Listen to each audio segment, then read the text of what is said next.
Émotion. Nous ne vivons pas dans le même monde. Nous nous mouvons à travers la vie comme un personnage à travers un roman. Nous brodons notre chemin au sein d'une symphonie de notes.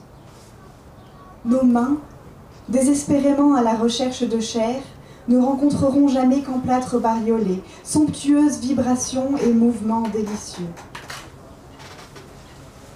Nos yeux, perçant les surfaces matérielles comme invisibles, décèlent, nichés dans les plus infimes fractales du monde, sa beauté, jalouse et secrète. Et lorsqu'il arrive à d'autres d'être émus, nous explosons, nous nous décomposons. Nos notes se délient, nos lettres pleurent, lorsqu'elles se heurtent à ce qui semblerait le plus banal, le lisse, le terne, le gris, dont tant semble ignorer le chatoiement exquis. Alors, nous volons en éclats, hurlant les mots, inondant de notes, éclaboussant de peinture le monde alentour. Celui qui nous colle, obstinément à l'âme, comme une camisole. Et malgré la déflagration, reste immuable. Nous sommes le drame, nous sommes la poésie, nous sommes l'intense, rendu vivant, nous sommes l'émotion.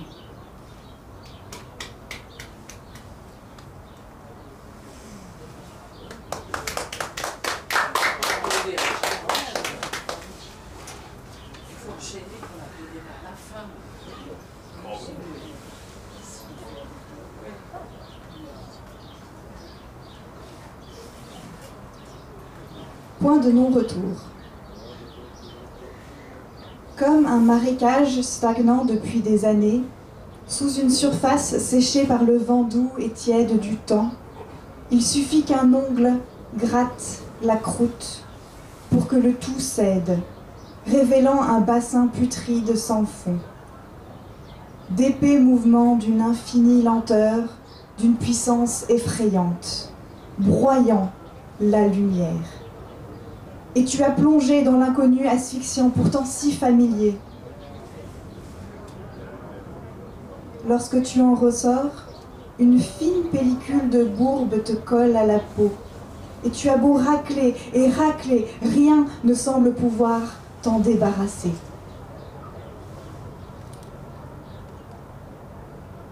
D'abord souple, elle sèche sur toi et se renforce, telle une armure invincible, qui pourtant ne protège pas son misérable soldat. Et qu'importe les mois, les années, la surface du marécage, une fois fragilisée, jamais ne finira par s'épaissir, malgré l'accumulation trompeuse d'herbes sous le vent doux et tiède de la vie. Chaque pas la craquelle. Ce n'est qu'une question de temps, avant qu'elle ne cède à nouveau sous ton poids. Ton corps est trop lourd de cette armure de boue devenue ta peau. Mais tu ne peux te souvenir avoir jamais existé sans elle. Et lorsque la surface cédera, accablé, épuisé, prends garde à ne pas te noyer.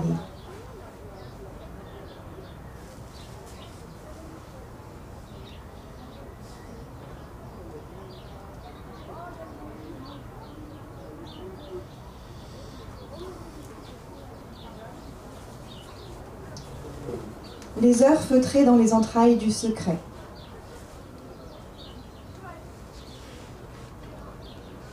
Que s'est-il passé la nuit dernière? Un moment hors du temps, un moment hors de la vie, hors de nos vies. Que s'est-il passé la nuit dernière? Il était là et il était ivre. Ivre d'alcool, ivre d'épuisement et de solitude, noyé au fond de vagues pensées sournoises, semé au passage par une quelconque âme mal intentionnée.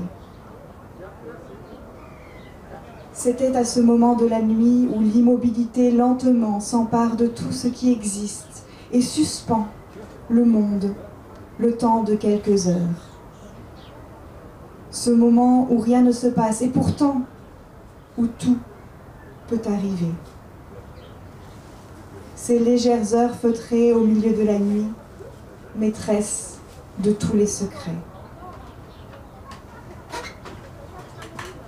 Que s'est-il passé la nuit dernière? J'étais là et j'appelais. Je criais pour que l'on m'extirpe d'un de ces moments statiques de la vie, suffocant sous le grand vertige au précipice de toute chose. Derrière moi, ce cortège de souvenirs résonnant comme un métronome qui forge le squelette du temps. Sur la frise, j'appose ces graduations fabriquées de toutes pièces et je pince fort comme pour freiner la rétraction exponentielle de nos pitoyables petits bouts de vie. Échapper au statique. Parfois, le besoin dévorant de provoquer l'insensé me broie.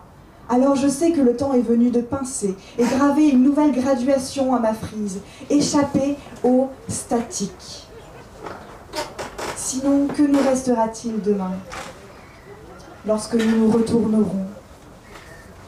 Trop tard. Depuis toujours, mes deux mots les plus redoutés. Cette nuit, pas de trop tard pour moi. Pas de trop tard pour nous. Les heures flottantes perdues entre minuit et l'aube resteront à jamais feutrées dans les entrailles du secret.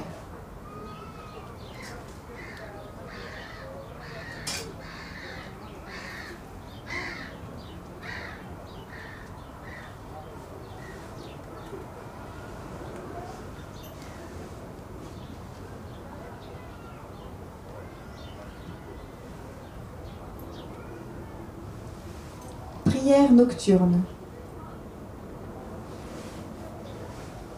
Au fond d'un lit sombre, une détresse diffuse, sinistre, immense et inconsolable. La beauté de ce monde vieilli, inaperçu. Alors, au fond de soi, quelque chose s'insurge et vacille sous le désarroi qu'elle soit bafouée, négligée, insultée sous nos yeux, salie par la noirceur indélébile de l'agressivité et l'injustice inutile. Malgré le corps que l'on sacrifie en bouclier, ce corps qui ne sera jamais assez.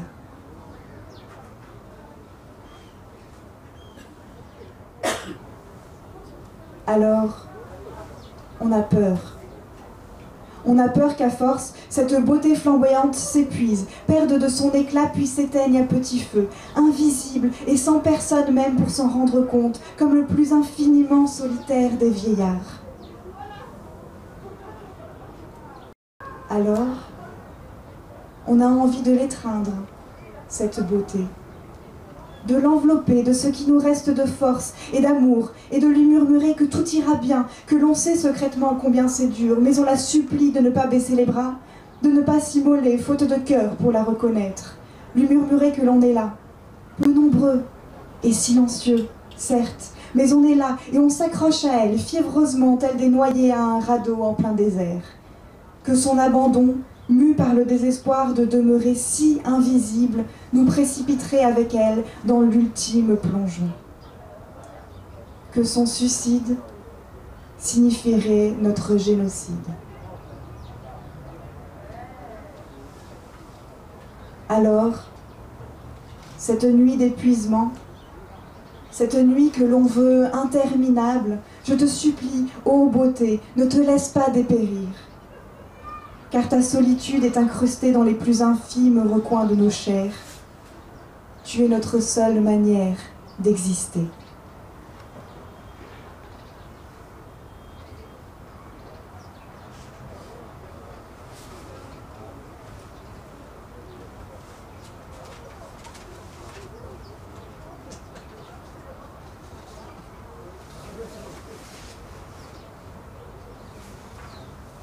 Arc-en-ciel. Elle n'avait jamais su se contenter du parcellaire.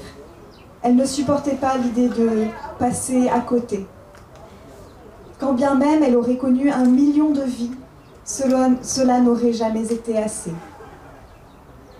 Elle faisait partie de ces êtres rares à qui la couleur paraît fade. Elle l'aimait trop, et à trop aimer, parfois, on disparaît. Parce que le monde ne réclame à l'amour à grands cris que pour le sacrifier sur l'autel de ses interdits. Le monde féroce l'absolu, et elle refusait de n'être que couleur.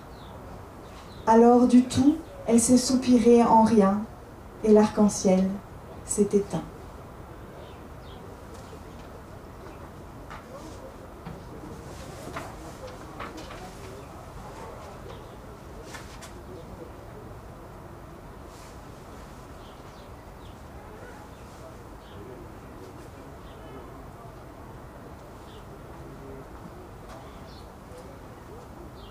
Noël. Quand j'étais petite, on prenait toute l'après-midi pour se préparer au réveillon. Se pomponner, choisir sa tenue, se faire beau. Ou du moins cela prenait un moment qui me paraissait interminable. On laissait le temps à l'excitation de monter comme une douce chaleur qui agréablement envahit tout le corps. On en savourait chaque instant jusqu'au paroxysme, au moment de monter en voiture pour se rendre chez les aïeux. Une année, alors que les douces odeurs de parfum, crème et autres produits de beauté embaumèrent l'habitacle depuis nos corps excessivement enduits, le mot « cosmétique » s'imposa à moi. Depuis, chaque Noël, en montant en voiture, à ce moment précis, ce mot me revient. Tel le coup de l'horloge qui, impassible et menaçante, fait résonner les années qui défilent.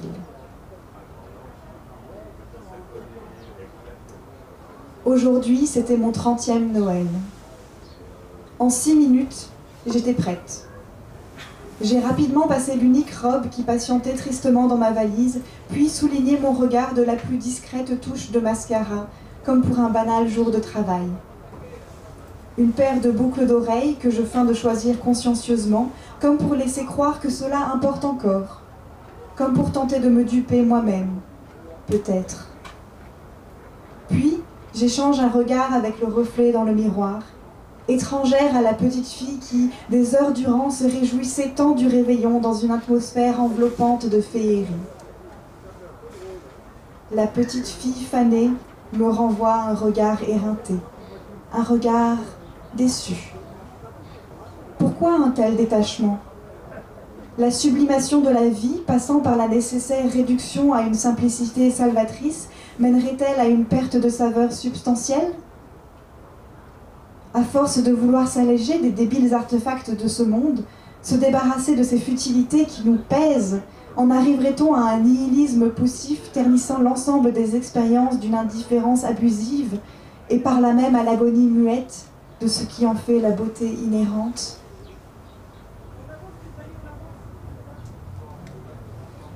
Quand j'étais plus jeune, nous nous réjouissons des préparatifs de Noël, dans une atmosphère empreinte de magie. Pourtant, je savais depuis bien longtemps que le Père Noël n'existait pas. La magie provenait d'ailleurs, de la famille, de l'appartenance, du partage. Puis nous réglions les radiateurs en mode économie d'énergie avant de sortir. Nous montions en voiture, cosmétique. À notre retour, la maison était immanquablement glaciale. Je me rappelle de cette vague sensation comme un souvenir cotonneux, piquant par le froid qu'il évoque et pâteux à la fois, comme extirpé de limbe trop profond pour être certaine de son exactitude, confusément invoqué dans un nébuleux semi-sommeil entamé sur la banquette arrière de la voiture. L'injuste amputation de la nuit ne faisait qu'amplifier la sensation de froid tranchant, agression inutile subie au milieu d'une réalité que le corps et l'esprit peinaient déjà à effleurer. J'étais irrémédiablement congelée. Je filai m'habiller chaudement et à mon ébahissement infaillible, mais non sans ce doux sentiment têtu et aveugle qui accompagne les traditions appréciées, bien qu'on en ait oublié jusqu'à l'origine, on se rassemblait au milieu de la nuit pour apprécier ensemble les cadeaux reçus plus tôt dans la soirée. 1 heure plus tard, on finissait par aller se coucher. Le froid, la fatigue, lancinant, l'excitation, la chaleur, le partage, ensemble, le sommeil.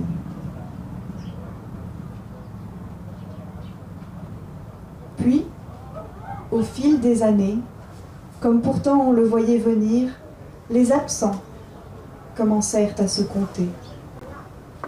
Un à un. Cosmétique. La fatigue semblait gagner tout un chacun. Ou aurait-ce été seulement moi, et par là même ma perception uniquement? Si bien que Noël, tel un témoin brandissant sous nos yeux les tréfonds de changements intérieurs incurables, semble apporter à lui seul les stigmates du temps échappé, comme soupirer à l'ouverture de la énième bouteille de champagne, évaporé dans les vapeurs d'alcool, flottant à la surface de l'ultime verre de cognac offert sur des estomacs trop remplis, comme pour servir l'ivresse de têtes pareillement bien trop pesantes. Aujourd'hui, c'était mon 30e Noël. Cosmétique. Ce soir, la maison était chauffée lorsque nous sommes rentrés. C'est plus confortable. En un rien de temps, les pyjamas étaient enfilés et on s'est glissé dans les lits. Le détachement. Serait-ce une fuite? La survie. L'insouciance abandonnée loin derrière avec les années de l'enfance. La réalité qui colle trop à la peau et rend insoutenable le souvenir nostalgique du froid désagréable qui piquait tant à une époque à présent si étrangère. Le Père Noël n'existe pas. Probablement le reste non plus d'ailleurs. La fatigue, l'épuisement, seul, l'insomnie.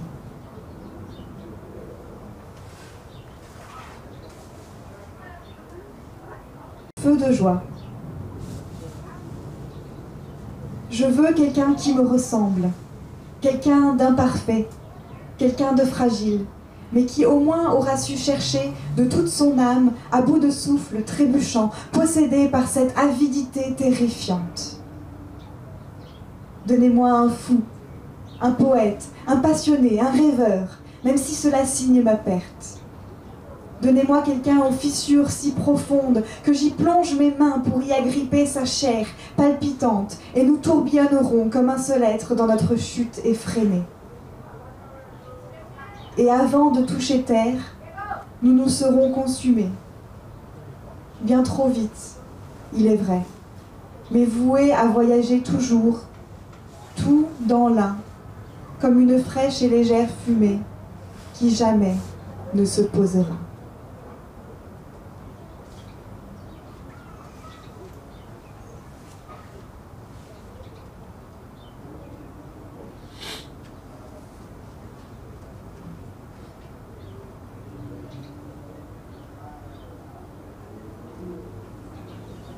Être.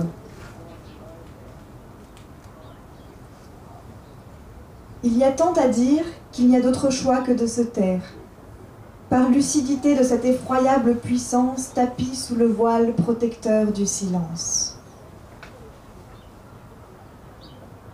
Alors, nous nous sommes tus.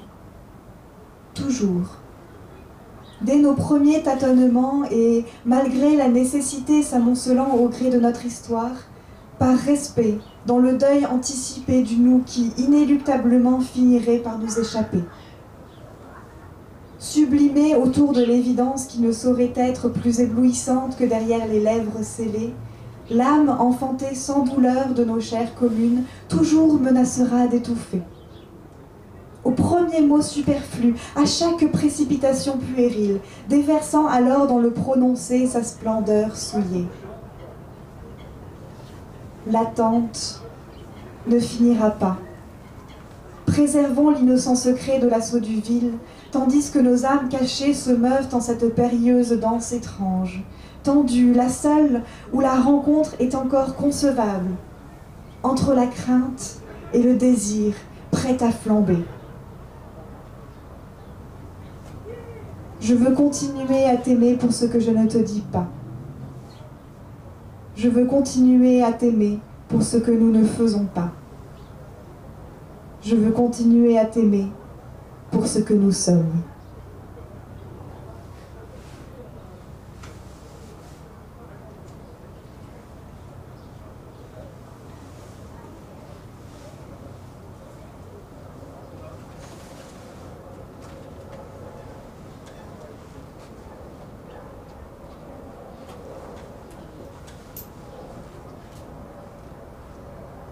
Je suis jalouse du chat dans le tram.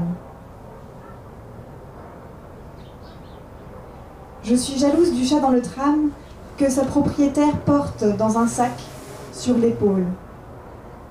Tout le monde le regarde. Non, tout le monde ose le regarder. Pourquoi n'ose-t-on pas se regarder vraiment entre humains? Auraient-ils donc tous peur d'y voir de la beauté? Que l'authenticité leur saute en pleine face? Peur de comprendre que tout ce temps, ils ne vivaient pas vraiment? Je suis jalouse du chat dans le tram, que tout le monde regarde d'un air attendri. Pourquoi a-t-il droit à leur considération, à leur tendresse inconditionnelle, alors que tant d'êtres humains agonisent, s'éteignent dans l'espoir d'un tout petit peu moins d'indifférence? Alors que leurs voisins se dédient dans une bienveillance aussi resplendissante qu'anonyme à leur bonheur et ne récoltera que froideur et distance. Toujours la distance.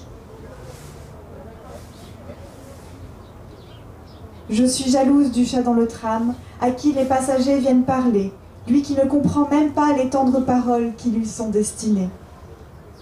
Oh oui, il est tellement plus sécurisant de parler la vérité lorsque l'on sait que ces mots ne seront pas entendus. Alors même, on en aperçoit certains qui offrent leur sourire, ressource si rare et si précieuse qui se diluera vainement dans les pupilles animales indifférentes. Je suis jalouse du chat dans le tram, que les passagers viennent caresser. Pour un animal, cela ne vaut probablement pas pour une agression, le contact physique. Ils donnent leur amour absolu, comme si dans un moment de faiblesse, ils admettaient crever de ce besoin de donner. Et ils décident de l'offrir au chat. Bien sûr, un corps assez étranger garantit de ne jamais comprendre. Cela rend ô combien moins vulnérable. Que valent ces regards, ces paroles, ces sourires, ces caresses, s'ils ne sont jamais reçus? Je suis jalouse du chat dans le tram. Le tram s'est arrêté. Les portes s'ouvrent et les passagers se hâtent au dehors. Debout, immobile au milieu de la rue fourmillante, j'observe à travers la buée de mes yeux le spectacle d'un monde empressé de flétrir.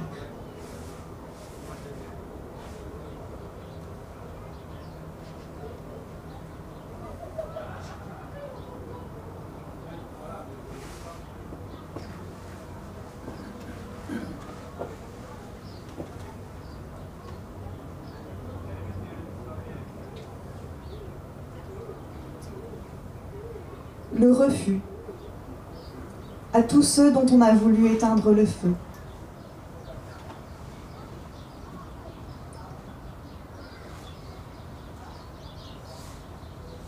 Je suis triste ce soir,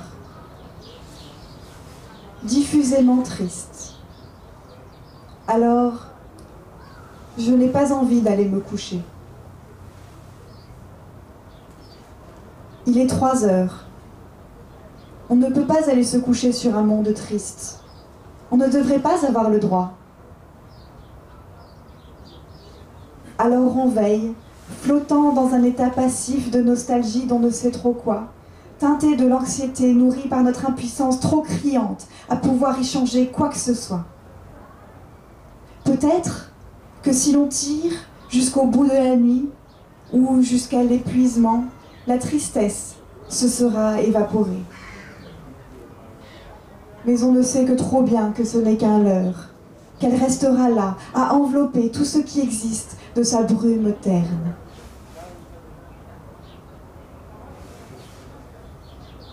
Peut-être qu'au contraire, abandonné de tout espoir, on cherche simplement à repousser ce moment où l'on ira se coucher, avec la tristesse du monde qui s'épanche dans la poitrine, comme un échec, un jour gâché, un sentiment amer.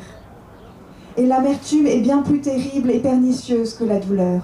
L'amertume n'est pas perçue comme néfaste, elle ne s'effacera pas.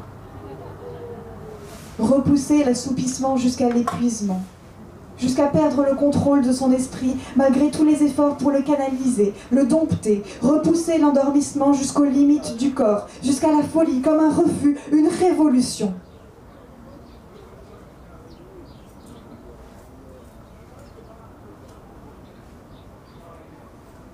Un refus d'accepter l'état des choses telles qu'elles sont.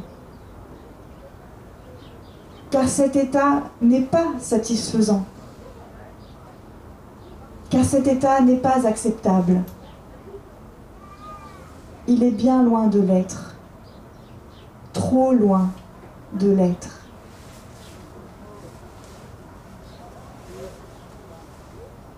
Ne pas dormir. Dormir, c'est fixer l'état du monde pour ce jour. Je ne veux pas me coucher sur un monde triste, face auquel je me sens désarmée. Ça serait avouer mon impuissance, ça serait admettre l'échec. Je n'aime pas l'échec. Je n'échoue pas. Je refuse de me coucher sur un monde triste.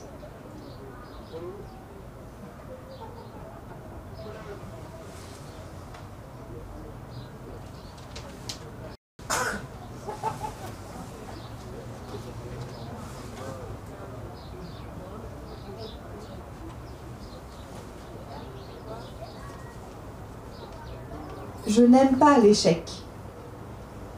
Oh, moi, je n'échoue pas.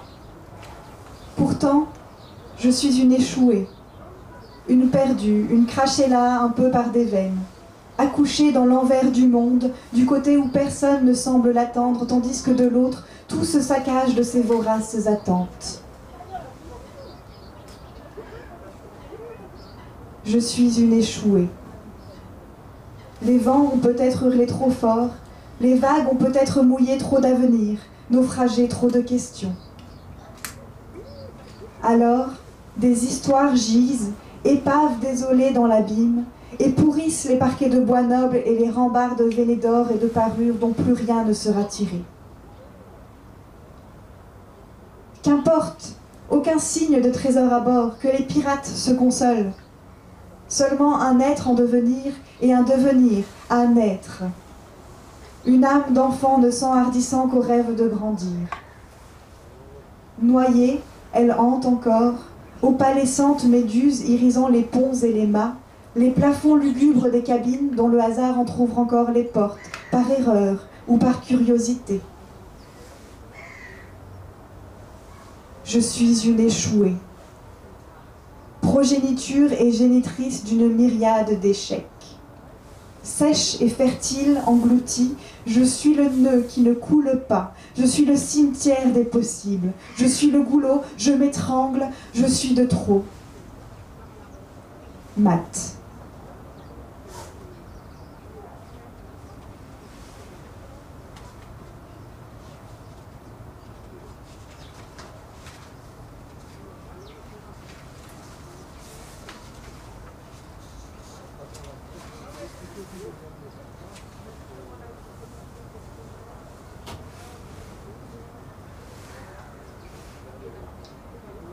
Ton regard était si doux que j'ai tremblé sous sa caresse. Je ne savais pas que l'on pouvait brûler de douceur. Puis, au milieu de quelques mots anodins, tu en as prononcé un. Un oublié qui, de nostalgie et de justesse, a frémi de mon oreille au creux de mon ventre. Alors j'ai tremblé un peu plus fort, beaucoup. Quand tu parles à mon cerveau, tu fais l'amour à mon cœur. Enfin, tu m'as prise dans tes bras, et là j'ai compris tout le reste, tous les pourquoi. Comme les 10 pôles qui s'alignent sitôt l'aimant approché, tout est devenu cohérent. Mon corps et nos deux âmes qui, dans notre étreinte, se susurraient en silence tous nos futurs, fous d'un grain de sagesse, à dévorer avec impatience.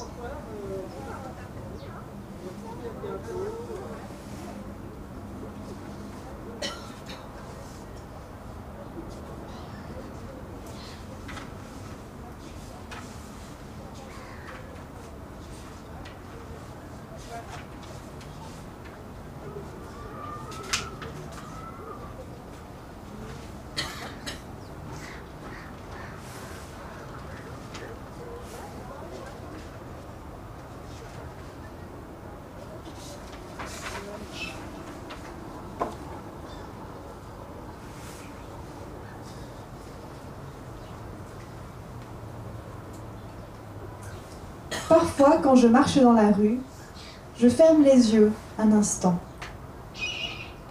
Car la douceur du soleil est trop alléchante, car la brise sur ma peau a cet un peu trop de délicieux que mon corps veut savourer entièrement, sans être pollué de sensations secondaires. Alors, je ferme les yeux et je continue à marcher, toujours au même rythme. Avec cet air de défi stupide et enivrant envers moi-même, de savoir combien de temps je me passerai d'informations visuelles avant de m'écraser contre un poteau ou de trébucher contre un pavé, ou de renoncer tristement à ma douce folie, parce que l'on n'a jamais le droit d'y rester trop longtemps. Je ferme les yeux, j'avance et je souris de soleil. Parfois, c'est ça la vie, avancer et sourire, même si l'on n'en voit pas où l'on va.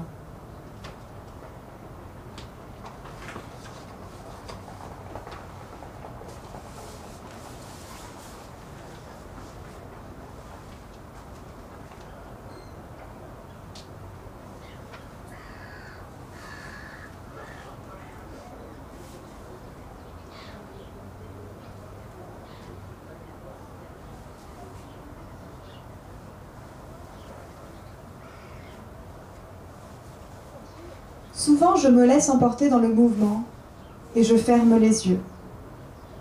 Dans l'instant, cela me permet de mieux saisir les sensations, puis de pouvoir continuer parce que parfois tout le reste, c'est un peu trop. Alors, je préfère rester en moi et en elle, bien sûr, mais les yeux fermés. Parce que dans ces moments, je vous jure qu'elle éblouit, et mes pupilles ne sont pas toujours prêtes à boire tant de lumière sans se noyer. Alors je me laisse aller à notre danse. Souvent je la laisse me guider parce que j'ai confiance, une confiance aveugle et enivrante. Peut-être que ma rétine est déjà brûlée, après tout. Et elle me surprend toujours. Je ne suis pas sûre qu'elle sache vraiment ce qu'elle fait, au fond, mais cela me va très bien comme ça, parce qu'une chose est sûre, elle en sait déjà bien plus que moi. Parfois, elle m'intimide. Parfois, elle m'ébranle, elle me chancelle et me torpille, elle me halète et m'altère, elle m'infiltre de ses 1000 caresses et me filtre à grand fracas. Elle me frappe douceur et me caresse violence, et tout ça, ce n'est qu'entre elle et moi. Mais toujours, juste avant le grand vertige, j'ouvre les yeux en immense, comme pour rattraper toute la gloire que j'aurais oublié d'absorber. Juste avant de basculer dans l'oubli de l'éternel, je plonge mes yeux droit dans les siens, avec la férocité et l'insolence des damnés. Parce que c'est seulement là qu'elle m'explosera le cœur. Ce n'est que tout au fond de son regard, dans le noyau même de la lumière, là où règnent les plus profondes ténèbres, qu'elle épanchera le monde, qu'elle inondera de son essence. Je suis un grand brûlé de sa splendeur. Il faut croire que ma peau et ma rétine étaient plus claires que celles des autres. Je n'ai jamais su m'en protéger. Oui, moi je l'orgasme, la vie, car simuler, ça n'a jamais été mon fort. Quand je lui fais l'amour, je plonge mon regard droit dans le sien, car c'est la seule qu'existe le passage vers un ailleurs qui ne soit pas jonché de « si seulement », abandonné à l'orée des paupières.